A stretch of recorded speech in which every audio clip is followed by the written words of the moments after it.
What is going on, guys? Chris here and welcome back to another video. Today we're going to be doing a Can Chris solve of the Skewb dodecahedron. And for those of you that don't know what a dodecahedron is, it is a 12-sided puzzle. So 1, 2, 3, 4, 5, 6, 7, 8, 9, 10, 11 and 12. And obviously this is a Skewb shape modification. It has all of the internals of a Skewb puzzle, but the 6 faces have now become 12, so we have doubled the number of faces on a normal Skewb. So we're going to be trying to solve this today. I generally don't get on well with Skewb puzzles, but I have been practicing Skewb as a WCA event, and I also have a little bit of experience with like the twisty Skewb, for example, which should help me along the way. So in order to get started, we're just going to start with building one face and the 4 corners around it. So I guess we'll start here because we have a black piece, and I'm pretty sure black is about as close to white as you can get. So we're going to be starting here and we'll build the 4 corners around it. So I guess I'll start with this piece, which is black and green. So we want to move this black and blue over here, so let's do that. But it's not twisted correctly, but now it is. This is in the right place but flipped incorrectly, so let's fix that. And incidentally, in the process we've managed to fix this one, so there you go, our solved first face. So in kind of like beginners 1 algorithm Skewb, you would then work on these middle pieces here, but we're going to actually start by trying to get the top corners solved. And this is where it gets a little bit tricky with this puzzle, because obviously the orientation is a little bit messed up, but there is a little trick you can use to tell whether your pieces are oriented correctly or not, and that's the fact that these corners will always be permuted correctly but not necessarily oriented correctly. So if I look at this piece here, this is in the right place and it's flipped correctly, and I know this just because of where it is on the puzzle. So if this is red here, it means that this colour on this piece of the corner also needs to be red. So this needs to be flipped anti-clockwise in order for that to be done correctly. And you can check all the way around. So that needs to be anti-clockwise, that needs to be anti-clockwise, this one needs to be clockwise, and this one needs to be clockwise. So if we get a little bit confused, we can just use a normal 3x3 to tell us what to do. So this needs to be turned clockwise and this needs to be turned clockwise. So we want to reverse that and move them the other way. So because this needs to be moved clockwise, the current state is 1 turn anti-clockwise and then 1 turn anti-clockwise. And then at the back, we want to turn this one anti-clockwise and this one anti-clockwise, which means we want to turn these ones clockwise. And now you can kind of see where you are with this puzzle. So if this is the current state that our Skewb dodecahedron is in, based on these corners, obviously ignore the center and the edge pieces, we can now tell kind of what we are looking at. Now we want these headlights over here to be on the right hand side, just like this. And then we want to do a sledgehammer. And just like that, we've managed to solve the corners on the top layer. And if you had a normal Skewb, that is just super easy, and the only reason it's kind of complicated is just because of the fact that this is almost a super cube Skewb, or I guess a super Skewb. So it's not very clear which orientations you need because there's more than one color on the top. But now that that's done, we want to move on to getting this top center solved.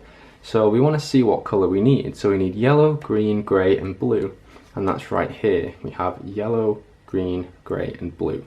So we want to hold that in the back, and then we want to do a double sledgehammer algorithm. So that's 1 sledgehammer, and turn the cube 180 degrees, and then another one, just like that. As you can see, the top and the bottom are now completely solved, and that leaves just the middle pieces here. Now you want to be careful here because pieces can be solved but just oriented incorrectly. As it happens, this is oriented correctly and it's solved, and then the rest of the pieces look to be in the wrong place. So we have what's called a U-perm here on a normal Skewb. So what we want to do is we want to find the piece that needs to go all the way to the back.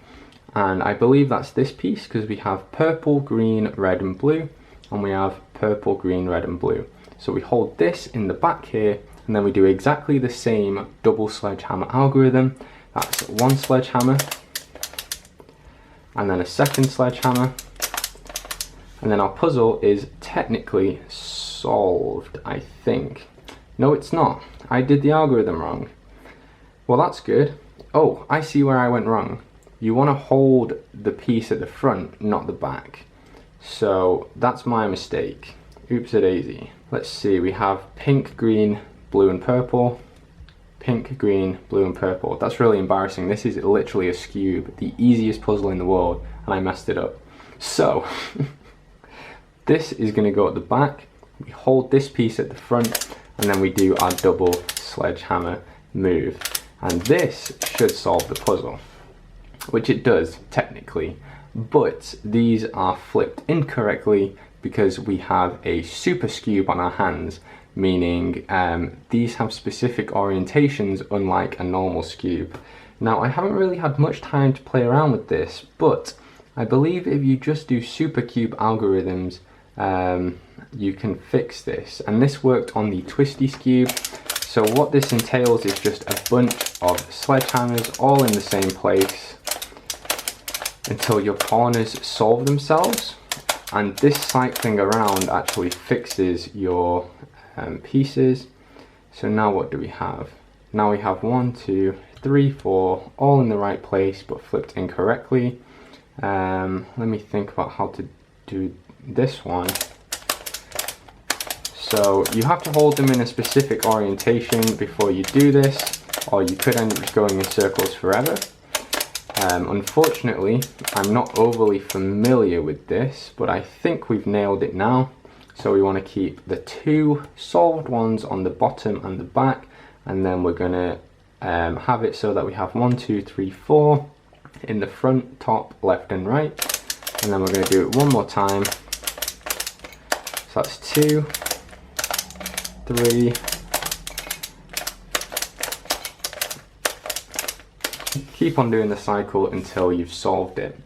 Perfect. And I picked that up on the Twisty Scube. That's just kind of how you cycle these around, and that's also how it works in the beginner's method. If you try and solve these middle centers first, you use a sledgehammer, and that sort of fixes all of your problems. So there you go. That is the Scube dodecahedron solved. Embarrassingly so, because I couldn't get a U-perm right, which is a little bit of a bummer, but there we go. We managed to solve the Scube dodecahedron. Thank you so much for watching though, guys. If you're interested in buying this puzzle, you can get it from cubes.co.uk.